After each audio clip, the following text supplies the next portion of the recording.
भगवान, मर गई रे। मम्मी जी, ओ मम्मी जी। हाँ बहू, क्या हुआ? मम्मी जी, आपकी तबीयत ठीक नहीं है। मैंने आपको बोला था ना, आप कमरे में आराम कीजिए, मैं चाय नाश्ता वहीं दे दूंगी। फिर आप क्यों उठ कर आए यहाँ? कोई बात नहीं बेटा, मैं भी लेटे लेटे थक गई थी, सोचा थोड़ा बैठूंगी तो अच्छा लगेगा। अब क्या करूं बहू, वैसे भी तू सारा दिन काम करके थक जाती होगी, अकेले इतने बड़े घर का काम करना पड़ता है तुझे। मेरी इस हालत में मैं तेरा हाथ भी नहीं बटा पा रही हूँ। अरे मम्मी जी, कैसी बातें कर रहे हो आप? आप जब ठीक थे तब तो मेरा हाथ बटाते थे ना।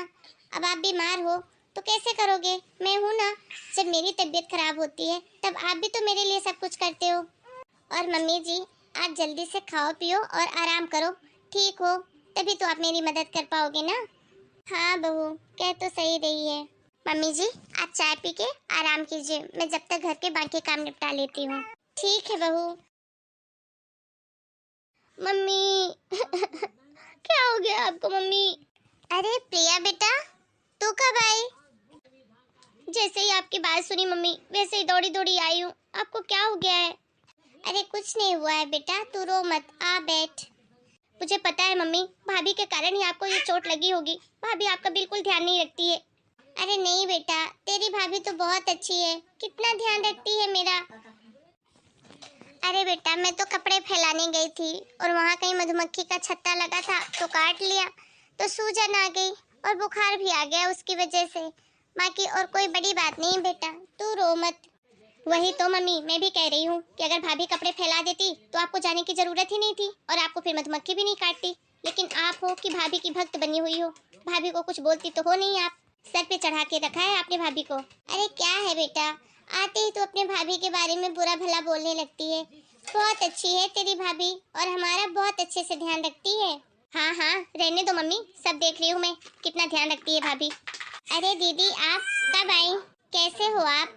मैं तो ठीक ही हूँ, लेकिन ये मेरी मम्मी की क्या हालत बना रखी है आपने? मैंने क्या किया है? अच्छा, तो आपने नहीं किया तो मम्मी की हालत कैसे हुई? अगर आप कपड़े डालने चली जाती तो मम्मी की हालत होती ही नहीं, लेकिन आप क्यों करोगी? मम्मी ने आपको सर पे जो चढ़ा रखा है। अरे बेटा, ये तू क्या बोल रही है? मैंने कहा ना, इसमें बहू की कोई गलती नहीं है, बहू तो हमारा कितना ध्यान रखती है। तू चुप हो जा बस। अच्छा दीदी, मम्मी चलो आप लोग खाना खा लो। क्या? तुमने अभी तक मम्मी को खाना नहीं खिलाया? इस हालत में भी? आखिर सुबह से कर क्या रही थी? मैं खाना लगा रही हूँ आप दोनों के लिए, आप लोग आ जाइए। अरे प्रिया, तेरा दिमाग खराब हो गया है क्या? बहू के मुंह पे क्या कुछ बोलती रहती है। चल बेटा, तेरी भाभी ने खाने पे बुलाया है, खाना खा ले, छोड़ ये सब बातें। मम्मी, मैं खाना अपने घर से खाकर आई हूँ, आप जाकर खाओ खाना और भाभी को बोल दो कि आपको जरा खाना टाइम पे दिया करे, ये कोई टाइम नहीं है खाने का। अरे बेटा, तेरी भाभी ने तो मुझे सुबह ही बोला था खाना खाने के लिए, मुझे ही भूख नहीं थी तो मैंने मना कर दिया कि अभी नहीं खाऊंगी, जब भूख लगेगी तब बोल दूंगी। ठीक है मम्मी, तुम ही भोगोगी, और चढ़ाओ बहू को सिर पे। मैं बोलती हूँ तो बोलने नहीं देती हो। अपना ध्यान रखना, और मैं जा रही हूँ अपने घर, फिर आऊंगी मिलने। और भाभी की लगाम जरा खींच के रखो मम्मी, अभी भी बोल रही हूँ, समय है, नहीं तो बाद में पछताओगी। हाँ, कह देती हूँ मैं। तू यहाँ की चिंता मत कर बेटा, यहाँ सब ठीक है, बहू मेरा बहुत ध्यान रखती है, तू मानती क्यों नहीं है? हाँ हाँ मम्मी, देख लिया है मैंने बहू आपका कितना ध्यान रखती है। एक इकलौती आप ही सास हो जो अपनी बहू की तारीफ करती रहती हो, उसकी हर गलतियों पर पर्दा डालती रहती हो। चलती हूँ मैं, आपका ध्यान रखना मम्मी, फिर आऊंगी। ठीक है बेटा। मम्मी जी, दीदी कहाँ गई? खाना ठंडा हो रहा है, आप दोनों के लिए मैंने खाना निकाल के रखा है। अरे बेटा, वो तो चली गई, बोली मेरे पास टाइम नहीं है। अच्छा, चले गए दीदी और मुझे बताया तक नहीं। अरे बेटा, जाने भी दे, तू तो जानती है तेरी ननद को कैसी है। और बेटा, उसकी बातों का तू बुरा मत मानना। अब क्या करूं, बचपन से ही ऐसी है। कोई बात नहीं मम्मी जी, आप चलिए खाना खाइए और आप बिल्कुल भी टेंशन मत लीजिए, मैं दीदी की बातों का कोई बुरा नहीं मानती हूँ। मम्मी जी, ओ मम्मी जी, सो रहे हो क्या? हाँ बेटा, थोड़ी आंख लग गई थी। बोल बेटा, क्या हुआ? मम्मी जी, वो शीला दीदी आई थी, उनके भतीजे का जन्मदिन है तो उसी का बलौआ देने आई थी। अच्छा ठीक है बहू। बेटा मैं तो जा नहीं पाऊंगी, मेरी तबीयत ठीक नहीं है, और नहीं जाऊंगी तो उन्हें भी बुरा लगेगा। एक काम कर, तू ही हो आ। पर मम्मी जी, मैं आपको अकेले इस हालत में छोड़कर कैसे जाऊं? कोई बात नहीं बेटा, तो एक काम कर, एक जग पानी रख दे बस मेरे पास, बाकी तू चले जा, 1-2 घंटे की ही तो बात है, मैं तब तक वैसे भी सो ही रही हूँ। ठीक है मम्मी जी, आप जैसा कहो। ठीक है मम्मी जी, मैं जाती हूँ, मैं जल्दी से जल्दी आने की कोशिश करूँगी। ठीक है बहू। मम्मी, ओ मम्मी, कहाँ हो? अरे लगता है प्रिया आई है। कमरे में हूँ बेटा, आजा। कैसे हो मम्मी, तबीयत कैसी है आपकी? बिल्कुल ठीक हूँ बेटा, आराम ही कर रही थी मैं। अरे बेटा खड़े क्यों हैं? आ बैठ। मम्मी मैं आपको इस बार कह देती हूँ कि आपको ज्यादा आगे आगे करके काम करने की जरूरत नहीं है। आपको पता है मुझे कितनी चिंता हो रही थी आपकी। अरे बेटा फिर तो वही बात लेके बैठ गई, छोड़ ना तू ये सब। और बता, घर में बच्चे, जमाई जी, तेरे सास ससुर सब कैसे हैं? सब अच्छे हैं मम्मी, मैं उनका सबका बहुत अच्छे से ध्यान रखती हूँ। आपके बहू के जैसे नहीं हूँ मैं। और मम्मी आप बात को घुमाओ मत, मैं जो बोल रही हूँ आप उसे समझने की कोशिश करो। भाभी आपका बिल्कुल ख्याल नहीं रखती है। और भाभी को क्या, अगर आपको कुछ हो जाएगा तो भाभी को तो कुछ फर्क नहीं पड़ेगा, उनका तो बोझ ही कम होगा। लेकिन हमारा क्या, मैं तो आपकी बेटी हूँ ना। नहीं बेटा तू यकीन कर, तेरी भाभी हमारा बहुत ख्याल रखती है। अरे बस भी करो मम्मी, कितना ढकोगी भाभी की गलतियों को। और वैसे है कहाँ भाभी? मैं तो इतनी देर से आई हूँ, मुझे कहीं दिखी ही नहीं और ना आवाज आई। वो बेटा तेरी भाभी अभी घर पर है नहीं। क्या? वो आपको ऐसी हालत में अकेले छोड़कर शॉपिंग पे गई है? महारानी की शॉपिंग ही खत्म नहीं होती। यही बोलती हो आप कि मेरी बहू मेरी बड़ी सेवा करती है। आप बिस्तर में पड़े हुए हो लेकिन मैडम को शॉपिंग करनी है। कितनी बार नोटिस किया है मैंने, आते हो तो मैडम घर पे मिलती ही नहीं है, कभी यहाँ गई है कभी वहाँ गई है। अरे बस भी कर प्रिया, कितना बोलती है तू। नहीं मम्मी, आज तो मैं बोल कर ही रहूंगी, बस आने दो आज भाभी को।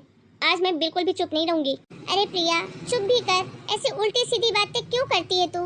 भाभी के जो शौक है ना शॉपिंग के, इधर उधर घूमने फिरने के, दिन ब दिन बढ़ते ही जा रहे हैं। घर में तो उनका जैसे मन ही नहीं लगता हो। अरे मम्मी मैं भी किसी के घर की बहू हूँ, लेकिन मैं अपने सास ससुर को ऐसे अकेला नहीं छोड़ती हूँ। पूछ लो मेरे गाँव घर में किसी से, सब मेरी तारीफ ही करेंगे, मैं अपने सास ससुर की इतनी सेवा जो करती हूँ। अच्छा क्या कहा दीदी आपने? सब तारीफ करते हैं आपकी? तो आप हमारी चोरी छुपे बातें सुन रहे थे? वो सब छोड़ो, आप पहले आप ये बताओ कि आप मम्मी को इस हालत में छोड़कर गए कहाँ थे? प्रिया तू चुप भी कर, तेरी भाभी मेरे कहने पर गई थी बर्थडे में। नहीं मम्मी आज आप रहने दो, आज दीदी को ना अपना सारा गुस्सा और मेरे प्रति जो नफरत है ना निकाल लेने दो। क्या मतलब है आपका कहने का? जहर भरा है मेरे मन में आपके लिए। सच ही कह रही हूँ दीदी। और क्या कह रहे थे आप कि आपके ससुराल में सब आपकी तारीफ करते हैं? क्यों मम्मी जी, दीदी की सास का फोन आया था ना, क्या कह रही थी वो? हाँ बेटा तेरी सास का फोन आया था, तेरी भाभी भी वहीं पर थी, तेरी बहुत बुराई कर रही थी और ये भी बोली थी कि वो तुझसे बहुत परेशान है। आज तक आपने अपनी सास को महीने में 30 दिन रोटी तक नहीं दी होगी, क्योंकि 30 दिन में से 15 दिन तो आप यही मायके में पड़ी रहती हो। दीदी ये आपका अपना घर है, आप अपने घर में जब चाहो आओ जाओ, लेकिन यहाँ आकर अपने ही माँ अपनी ही भाभी के बीच में नफरत पैदा करने की कोशिश करती हो, आग लगाने की कोशिश करती हो। मुझसे जितना हो सकता है मैं मम्मी जी का पूरा ध्यान रखती हूँ, आपकी तरह तो बिल्कुल भी नहीं हूँ मैं। मम्मी देख लो भाभी मुझे कितना सुना रही है। सुना नहीं रही है बेटा, सच ही कह रही है। और तुझे भी ये बात समझ लेनी चाहिए कि तू अगर प्यार बांटेगी तो तुझे प्यार मिलेगा, और अगर नफरत बांटेगी तो तुझे बदले में नफरत ही मिलेगी। वो कहावत तो तूने सुनी होगी ना बेटा कि बोया पेड़ बबूल का तो आम कहाँ से होए।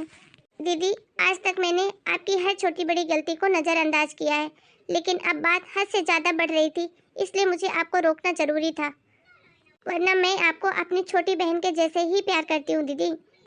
हाँ बेटा बहू सही कह रही है, और हम सबका बहुत अच्छे से ध्यान भी रखती है। और बेटा तू यहाँ के बजाय अपनी घर गृहस्थी पर ध्यान दे तो तू ज़्यादा सुखी रहेगी, और तेरे घर वाले भी सब सुखी रहेंगे। मुझे भी माफ़ कर दो दीदी, मैं आपका दिल नहीं दुखाना चाहती थी आपके ही मायके में, पर मैं क्या करूं, अब बर्दाश्त से बाहर हो रहा था सब। मुझे भी माफ़ कर दो भाभी, मैं आपके बारे में बहुत गलत समझती थी, लेकिन आप सच में बहुत अच्छे हो। हेलो दोस्तों, इस कहानी से आपको क्या सीखने को मिला, आप हमें अपने सुझाव कमेंट करके ज़रूर बताएं। आपका कमेंट हमारे लिए प्रेरणा बनता है और हमें प्रोत्साहित करता है कि हम आपको ऐसी ही अच्छी अच्छी मोरल स्टोरी लेकर आएँ। मिलते हैं एक नए वीडियो में एक नई स्टोरी के साथ, तब तक के लिए आप सभी को राम राम। अपना और अपने पूरे परिवार का खूब ध्यान रखिए।